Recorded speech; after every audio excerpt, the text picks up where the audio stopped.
ವಿನಯ್ ಕುಮಾರ್ ಕರ್ನಾಟಕಕ್ಕೆ ಸೀಮಿತ ಆಗಿಲ್ಲ, ದೇಶಾದ್ಯಂತ ಒಂದಷ್ಟು ನಗರಗಳಲ್ಲಿ ನಿಮ್ಮದೇ ಆದಂತ ಏನು ಇನ್ಸೈಟ್ಸ್ ಅಲ್ಲೆಲ್ಲ ಸಂಸ್ಥೆ ಇದೆ. ಸೊ ಅಲ್ಲಿಗೆ ಯಾವ ಥರ ವಿಸ್ತರಣೆ ಮಾಡಬೇಕು ಅಂತ ಯಾಕೆ ಅನ್ಸೋ ನಿಮಗೆ? ಅದು ಆಕಾಂಕ್ಷೆ ಒಂದು ರೀತಿಯಲ್ಲಿ. ಒಂದು ಕರ್ನಾಟಕದಲ್ಲಿ ಸಕ್ಸಸ್ಫುಲ್ ಆಗಿ ನಡೀತಾ ಇದೆ. ಇಲ್ಲಿ ಯಾವಾಗಲೂ ಒಂದು ಮಾತಿತ್ತು, ಯಾರು ಬೇರೆ ಇನ್ಸ್ಟಿಟ್ಯೂಷನ್ಗೆ ಹೋದರೆ ಅವರು ಹೆಂಗೆ ಮಾರ್ಕೆಟಿಂಗ್ ಮಾಡ್ತಾ ಇದ್ರು ಸ್ಟೂಡೆಂಟ್ಸಿಗೆ, ನಮ್ಮಲ್ಲಿ ಡೆಲ್ಲಿಯಿಂದ ಹೈದರಾಬಾದಿಂದ ಫ್ಯಾಕಲ್ಟಿ ಬರ್ತಾರೆ, ನಿಮ್ಗೆ IAS ಮಾಡಿಸ್ತಾರೆ ಅಂತಂದು. ನನಗೆ ನಮ್ಮಲ್ಲಿ ಟ್ಯಾಲೆಂಟ್ ಇದೆಯಲ್ಲ, ಪ್ರತಿಭೆ ಇದೆಯಲ್ಲ, ನಮ್ಮವ್ರಿಗೆ ಅವಕಾಶ ಕೊಟ್ಟರೆ ಅವ್ರು ಡೆಲ್ಲಿಗೆ ಹೋಗಿ ಪಾಠ ಮಾಡ್ತಾರೆ. ಸೊ ಡೆಲ್ಲಿನಲ್ಲಿ ಒಂದು ಬ್ರಾಂಚ್ ಓಪನ್ ಮಾಡೋಣ. ಡೆಲ್ಲಿನಲ್ಲಿ ಒಬ್ಬ ಯಾರೂ ಕನ್ನಡಿಗರು ಹೋಗಿ ಇನ್ಸ್ಟಿಟ್ಯೂಷನ್ ಓಪನ್ ಮಾಡಿರಲಿಲ್ಲ. ನಮ್ಮದು ಪ್ರತಿಭೆನೇ ತಾನೆ, ಹೋಗೋಣ ಡೆಲ್ಲಿಗೆ ಹೋಗಿ ತೋರ್ಸೋಣ ನಮ್ಮ ಪ್ರತಿಭೆ ಏನು ಅಂತಂದು. ಹಂಗೆ ಜಮ್ಮು ಕಾಶ್ಮೀರದಲ್ಲಿ ಒಂದು ಸ್ವಾರಸ್ಯಕರ, ಜಮ್ಮು ಕಾಶ್ಮೀರದಲ್ಲೂ ಇದೆ, ಶ್ರೀನಗರದಲ್ಲೂ ಇದೆ. ಅಲ್ಲಿ ಅದು ಔಟ್ ಆಫ್ ಕನ್ಸರ್ನ್ ಮಾಡಿದ್ದಂಥದ್ದು. ನನಗೆ ಮುಂಚೆ ನನ್ನ ಚಿಂತನೆ ಹೆಂಗೆ ಅಂತಂದ್ರೆ, ನನ್ನ ವ್ಯಕ್ತಿತ್ವ ಒಂದು ಜವಾಬ್ದಾರಿಯುತ ಒಂದು ಹುದ್ದೆ, ಅದು ಸೆಲ್ಫ್ ಎಂಪ್ಲಾಯ್ಡ್ ಇರ್ಬೋದು, ಸರ್ಕಾರಿ ನೌಕರಿ ಇರ್ಬೋದು, ಬಿಸ್ನೆಸ್ ಇರ್ಬೋದು, ಏನಾದರೂ ಇರ್ಬೋದು, ಅದ್ರ ಮೂಲಕ ಏನಾದರೂ ಒಂದು ಸೇವೆ ಮಾಡಬೇಕು. ಆ ಜವಾಬ್ದಾರಿಯನ್ನು ಉಪಯೋಗಿಸ್ಕೊಂಡು ಸಮಾಜದಲ್ಲಿ ಒಂದು ಸೌಹಾರ್ದಯುತ ಒಂದು ಸಹಬಾಳ್ವೆ, ಬಾಂಧವ್ಯ ಅದು ಸಾಧ್ಯ ಆಗೋದಕ್ಕೆ ಏನೇನು ಮಾಡಬೇಕಂತಂದು. ಸೊ ಜಮ್ಮು ಕಾಶ್ಮೀರ್ ನಮ್ಮಿಂದ ದೂರ ಆಗ್ತಾ ಇದೆ. ಜಮ್ಮು ಕಾಶ್ಮೀರದಲ್ಲಿರೋ ಮನಸ್ಸುಗಳು ನಮ್ಮಿಂದ ದೂರ ಆಗ್ತಾ ಇದ್ದಾವೆ. ಅಲ್ಲಿ ಇನ್ಸೈಟ್ಸ್ IAS ಚಿಕ್ಕದಾಗಿ ಒಂದು ಸೇತುವೆ ಆಗಿರಲಿ ಅಂತಂದು ಕಾಶ್ಮೀರಲ್ಲಿ ಹೋಗಿ ಓಪನ್ ಮಾಡಿ ಅಲ್ಲಿ ಹೆಣ್ಣು ಮಕ್ಕಳಿಗೆ ಫ್ರೀಯಾಗಿ ಕೊಡ್ತಾ ಇದ್ದೀವಿ. ಜೊತೆಗೆ ಅಲ್ಲಿರೋ ಸೈನಿಕರ ಮಕ್ಕಳಿಗೂ ಕೂಡ ಉಚಿತವಾಗಿ IAS ಟ್ರೈನಿಂಗ್. ಅಂದರೆ ಸುಮಾರು 1-1.5 ಲಕ್ಷ ಖರ್ಚು ಮಾಡಬೇಕು. ಅದು ಅಬ್ಸಲ್ಯೂಟ್ಲಿ 0 ರೂಪೀಸಲ್ಲಿ ಅವರು ಕೂಡ ಒಳ್ಳೆ ರ್ಯಾಂಕ್ಗಳು ಕೂಡ ಕೊಡ್ತಾ ಇದ್ದಾರೆ ನಮಗೆ. ಏನಂತಂದರೆ, ಒಬ್ಬ ಸೌತ್ ಇಂಡಿಯಾದಿಂದ ಕರ್ನಾಟಕದ ವ್ಯಕ್ತಿ ಅಲ್ಲಿ ಹೋಗಿ, ಅಲ್ಲಿರೋ ಹೆಚ್ಚಿನದಾಗಿ ಮುಸ್ಲಿಮ್ಸೇ ಇರ್ತಾರೆ ಅಲ್ಲಿ, ಅವರಿಗೆ ಇದೇನು ಒಂದು ದ್ವೇಷದ ವಾತಾವರಣ ಇದೆಯಲ್ಲ, ಅದ್ರ ಮಧ್ಯ ಹೋಗಿ ಅಲ್ಲಿ ಸಹಾಯ ಹಸ್ತ ಚಾಚ್ತಾರೆ ಅಂತಂದರೆ ಅದು ಒಂದು ಒಳ್ಳೆ ಪರ್ಸೆಪ್ಷನ್ ಬಿಲ್ಡ್ ಮಾಡ್ತದೆ. ಗುಡ್ ವಿಲ್, ಪರ್ಸೆಪ್ಷನ್ ಅನ್ನೋದಕ್ಕಿಂತ ಗುಡ್ ವಿಲ್ ಮತ್ತು ಟ್ರಸ್ಟ್, ನಂಬಿಕೆ ಬಿಲ್ಡ್ ಮಾಡ್ತದೆ ಅಂತಂದು. ತುಂಬ ಚಿಕ್ಕ ಮಟ್ಟದಲ್ಲಿ ಆ ಒಂದು ಅದೇ ಉದ್ದೇಶನ ನನ್ನ ಇವೆಲ್ಲ ರಾಜಕೀಯಕ್ಕೆ ಬರೋದಕ್ಕಿಂತ ಮುಂಚೆ ಮಾಡಿರೋದು. ಇದು ಈಗ ಮಾಡಿರೋದಲ್ಲ, ಇದು 4-5 ವರ್ಷದಿಂದ ಮಾಡಿರೋದು. ಹೋದ ವರ್ಷ ರಾಜಕಾರಣಕ್ಕೆ ಬರೋದಕ್ಕಿಂತ ಮುಂಚೆ ಮಣಿಪುರದಲ್ಲಿ ಗಲಭೆ ಆದಾಗ 100 ಜನಕ್ಕೆ ಉಚಿತವಾಗಿ IAS ಕೋಚಿಂಗ್ ಕೊಡ್ತೀನಿ, ಗಲಭೆಗೆ ಒಳಗಾದವ್ರಿಗೆ ಅಂತಂದು ಒಂದು ಟ್ವಿಟ್ಟರಲ್ಲಿ ಹಾಕ್ಕೊಂಡೆ. ನಾನು 454 ಜನ ಅಪ್ಲೈ ಮಾಡಿದರು ಈ 2 ಡೇಸಲ್ಲಿ. ಮಣಿಪುರ ಸ್ಟೂಡೆಂಟ್ಸ್ ಎಲ್ಲ, ನನ್ನ ಹೆಸರುಗಳು ನೋಡ್ತಾ ಇದ್ದೆ, ನಿಜವಾಗ್ಲೂ ಮಣಿಪುರದವರ ಇವರು ಅಂತಂದ್ಬಿಟ್ಟು. ಎಲ್ಲ ಮಣಿಪುರದವರು, ಗಲಭೆಗೆ ಒಳಗಾದವರು. ಅದರಲ್ಲಿ ಫಸ್ಟ್ 100 ಜನ ಕೊಟ್ವಿ. 100 ಜನ ಕೊಟ್ಟ ಮೇಲೆ ಇಲ್ಲ ನಮಗೂ ಇನ್ನೂ ಸ್ವಲ್ಪ ಕೊಡಿ ಅಂತಂದು. ಆಮೇಲೆ ಇನ್ನೊಂದು 60 to 65 ಮೆಂಬರ್ಸಿಗೆ ಮತ್ತೆ ಎಕ್ಸ್ಟ್ರಾ ಕೊಟ್ವಿ, ಟೋಟಲಿ ಫ್ರೀ. ಹತ್ತತ್ರ ಅದೇನಿಲ್ಲ ಅಂತಂದ್ರೆ 1.5-2 ಕೋಟಿ ಅಷ್ಟು ರೂಪಾಯಿದು ಫ್ರೀ ಕೋಚಿಂಗ್ ಅಂತಲೇ ಹೇಳ್ಬೋದು ನೀವು. ಅಂದರೆ ಅದನ್ನು ಅಷ್ಟೇ, ಅಲ್ಲಿ ನೊಂದಿದ್ದಾರೆ, ಅವರಿಗೆ ನಮ್ಮಿಂದ ಏನಾದರೂ ಒಂದು ಸಹಾಯ ಮಾಡೋಣ ಅಂತಂದು. ಇವಾಗ ನನಗೆ ಹೊಟ್ಟೆ ತುಂಬುವಷ್ಟು ಎಷ್ಟು ಬೇಕಷ್ಟು ಬಂದಾಗಿದೆ. ಸ್ವಲ್ಪ ಏನು ಎಕ್ಸ್ಟ್ರಾ ಬರ್ತದೆ, ಅದನ್ನು ಸಮಾಜ ಸೇವೆ ಮಾಡೋಣ ಅಂತ ಮುಂಚಿಂದನೇ ಯೋಚನೆ ಮಾಡ್ಕೊಂಡು ಬಂದಿದ್ದೆ. ಒಬ್ಬ ಖಾಸಗಿ ವ್ಯಕ್ತಿಯಾಗಿ ಲಿಮಿಟೆಡಾಗಿ ಮಾಡ್ಬೋದು ಅಷ್ಟೇ. ಹೆಚ್ಚಿನ ಸಂಖ್ಯೆ, ಮ್ಯಾಕ್ಸಿಮಮ್ ನಂಬರ್ ಆಫ್ ಪೀಪಲಿಗೆ ಬೆನಿಫಿಟ್ ಕೊಡೋಕ್ಕಾಗಲ್ಲ. ಆವಾಗ ಆಲೋಚನೆ ಬಂದಿದ್ದು ರಾಜಕಾರಣ. ಎಸ್, ಈ ರಾಜಕಾರಣದಲ್ಲಿ ಪಾಳೆಗಾರಿಕೆ ಕಲ್ಚರ್, ದುಡ್ಡಿದ್ದವ್ರು ರಾಜಕಾರಣ ಮಾಡೋದು, ಈ ಪ್ರಭಾವಿಗಳ ರಾಜಕಾರಣ ಮಾಡೋವನ್ನ ಸನ್ನಿವೇಶ ನಿರ್ಮಾಣ ಆಗಿರ್ತಕ್ಕಂಥದ್ದು ಈಗ ಪ್ರಸ್ತುತವಾಗಿ. ಹೌದು. ಈ ಸಂದರ್ಭದಲ್ಲಿ ಅದು ದಾವಣಗೆರೆಯಲ್ಲಿ ರಾಜಕಾರಣ ಧೈರ್ಯ ಹೇಗೆ ಮಾಡಿದ್ರಿ? ಇಲ್ಲಿ ತುಂಬ ಜನ ಹೇಳ್ತಾರೆ, ನೀವು ಧೈರ್ಯ ಮಾಡಿದ್ರಿ, ಧೈರ್ಯ ಬಂತು ಹಂಗೆ ಹಿಂಗೆ ಅಂತಂದು. ನಾನು ವೆರಿ ಸಿಂಪಲ್ ಮ್ಯಾನ್. ನನಗೆ ಇದೆ ಧೈರ್ಯ ಇದೆ, ಇಲ್ಲ ಅಂತಂದಲ್ಲ. ಒಳಗೆ ಯಾವುದ್ರ ಬಗ್ಗೆನೂ ಭಯ ಇಲ್ಲ. ಯಾಕೆ ಭಯ ಪಡಬೇಕು? ಎಲ್ಲಿ ತನಕ ನಾನು ಆನೆಸ್ಟ್ ಆಗಿದ್ದೀನಿ, ಎಲ್ಲಿ ತನಕ ನಾನು ಕ್ಲೀನ್ ಇದ್ದೀನಿ, ಎಲ್ಲಿ ತನಕ ನಾನು ನನ್ನ ಇಂಟಿಗ್ರಿಟಿ ಕಾಂಪ್ರಮೈಸ್ ಆಗಿಲ್ಲ, ಅಲ್ಲಿ ತನಕ ಯಾರ ಭಯ ಪಡಬೇಕಾಗಿಲ್ಲ ಅಂತ ನಂಬಿರೋವಂಥದ್ದು. ಎರಡನೇ ನಂಬಿಕೆ, ಭಾರತದ ಪ್ರಜಾಪ್ರಭುತ್ವದಲ್ಲಿ ತುಂಬ ಆಳವಾಗಿ ನಂಬಿರೋವಂಥದ್ದು. ಅದನ್ನು ಓದ್ಕೊಂಡಿದ್ದೀನಿ, ಸಂವಿಧಾನ ಓದಿದ್ದೀವಿ, ಪಾಠ ಮಾಡಿದ್ದೀವಿ, ಅದ್ರ ಬಗ್ಗೆ ಎಸ್ಸೆಗಳು, ಆನ್ಸರ್ಗಳು 20 ವರ್ಷ ಅದನ್ನೇ ಮಾಡಿರೋದು.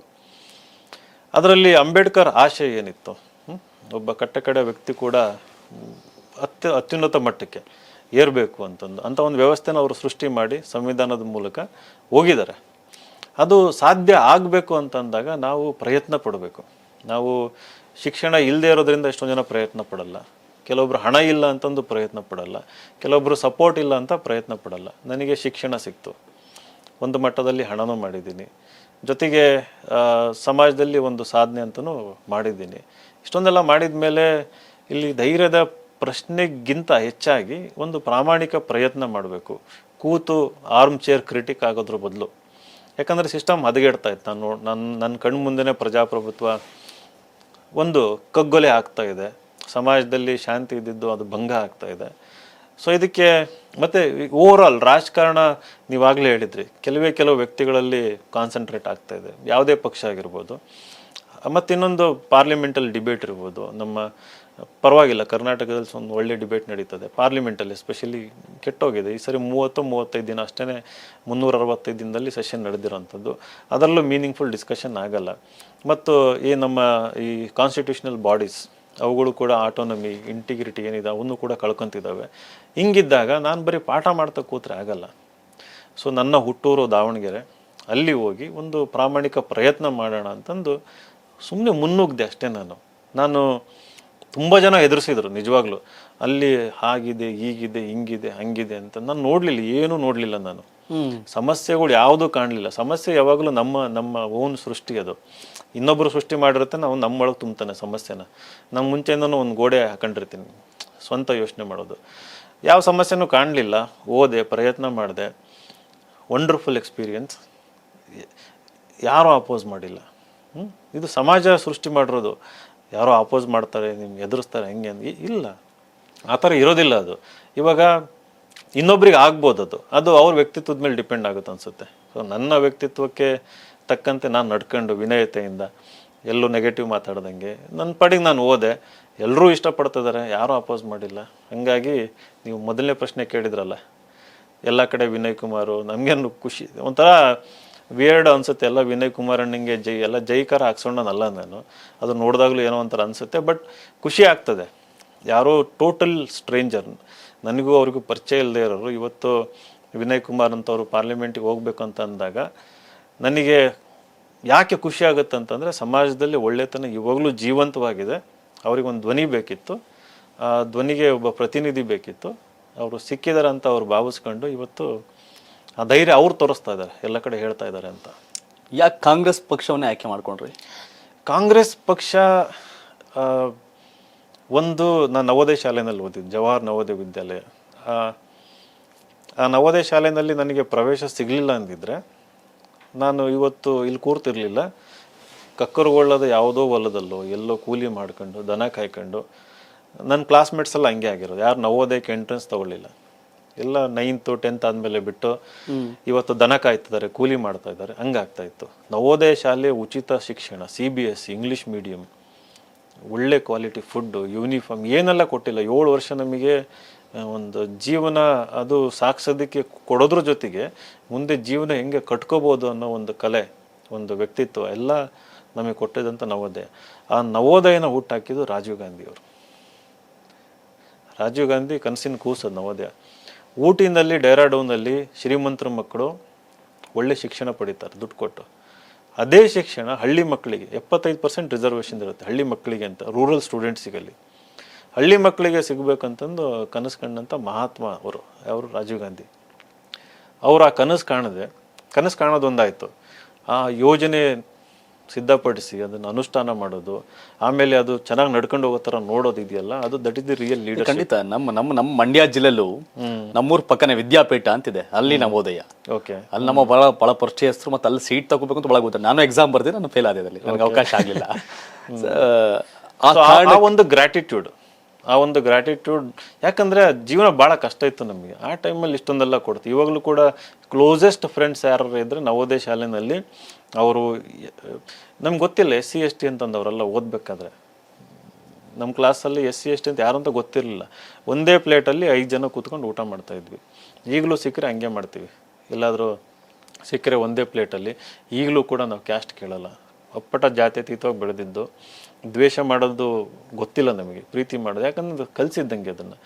ಸೊ ಆ ಕಾರಣಕ್ಕೆ ಕಾಂಗ್ರೆಸ್ ಅದು ನಂಬರ್ 1 ರೀಸನ್, ಅದು ಮೇನ್ ರೀಸನ್. ಅದು ಇನ್ನು ಉಳಿದ ರೀಸನ್ಗಳು ಏನಂದರೆ ಅವ್ರದ್ದು ಪಾಲಿಸಿಗಳಿರ್ಬೋದು, ಸಿದ್ಧಾಂತ ಇರ್ಬೋದು, ಅದು ಪ್ರೋ ಪೂರ್ ಪೀಪಲ್ ಇರೋಂಥದ್ದು. ಅದು ಸಾಮಾಜಿಕ ನ್ಯಾಯದ ಆಧಾರದ ಮೇಲೆ ನಿಂತಹ ಪಾಲಿಸಿಗಳು, ಲೆಜಿಸ್ಲೇಷನ್ನು, right to information, right to education, forest rights act ಇರ್ಬೋದು, ಲ್ಯಾಂಡ್ ಅಕ್ವಿಸಿಷನ್ ಆ್ಯಕ್ಟ್. ನಾನು 2005, 2011 UPSC ಪ್ರಿಪೇರ್ ಆಗಬೇಕಾದ್ರೆ ಬಂದಂಥ ಲೆಜಿಸ್ಲೇಷನ್ನು ಇವತ್ತು ಕೂಡ ಜಾರಿನಲ್ಲಿದೆ. ಅವನ್ನ ಯಾರು ಟಚ್ ಮಾಡೋಕ್ಕಾಗಿಲ್ಲ. ಯಾಕಂತಂದರೆ ಅವು ಸಾಮಾಜಿಕ ನ್ಯಾಯ ಕೊಡಿಸ್ತಾ ಇದ್ದಾವೆ. ಯಾರಿಗೆ ಧ್ವನಿ ಇಲ್ಲ, ಯಾರಿಗೆ ಒಂದು ಏನು ಇಲ್ಲದೇ ಇರೋಂಥ ಕಟ್ಟಕಡೆ ವ್ಯಕ್ತಿಗೂ ಕೂಡ ಇವತ್ತು ಅವು ಆಸರೆಯಾಗಿ ನಿಂತಿದ್ದಾವೆ. ಅಂಥ ಒಂದು ಸಿದ್ಧಾಂತ ಇರುವಂಥ ಪಾರ್ಟಿ. ಇನ್ನೊಂದು ರೀಸನ್ ಏನಂತಂದರೆ, ಇದು ನಾನು ಇಷ್ಟು ಮಾತಾಡೋಕ್ಕೆ ದೊಡ್ಡ ಮನುಷ್ಯ ಅಲ್ಲ ನಾನು. ಪಾರ್ಟಿ ಇವತ್ತು ಒಂದು 40 ಆಡ್ MP ಸೀಟ್ಸ್ ಇದೆ. ನನಗೇನಪ್ಪ ಕನಸು ಅಂತಂದ್ರೆ, ಅದು ಮುಂದೊಂದು ದಿನ 300ಕ್ಕೆ ರೀಚ್ ಆಗಬೇಕು ಅಂತ. ಅದು ರೀಚ್ ಆಗಬೇಕು ಅಂತಂದರೆ ಗ್ರೌಂಡ್ ಲೆವೆಲಲ್ಲಿ ಕೆಲಸ ಮಾಡೋವಂಥವ್ರು. ನಾನು ಕೆಲಸಗಾರ. ಸೊ ನಾನು ನನ್ನೊಂದು ಅಳಿಲು ಸೇವೆ ಮಾಡೋಣ ಅಂತಂದು. ಇವಾಗ ಇನ್ನೇನೋ ಸಿದ್ಧಾಂತ ಹೇಳಿ ಇವತ್ತು ಇಷ್ಟೇ ಕೆಲಸ ಮಾಡಿ BJP ಟಿಕೆಟ್ ತಗೊಂಡು ಹೋಗ್ಬೋದಿತ್ತು. ನಮಗೆ ಆ ರೀತಿ ಅಲ್ಲ, ಒಂದು ಬದ್ಧತೆ ಇದೆ.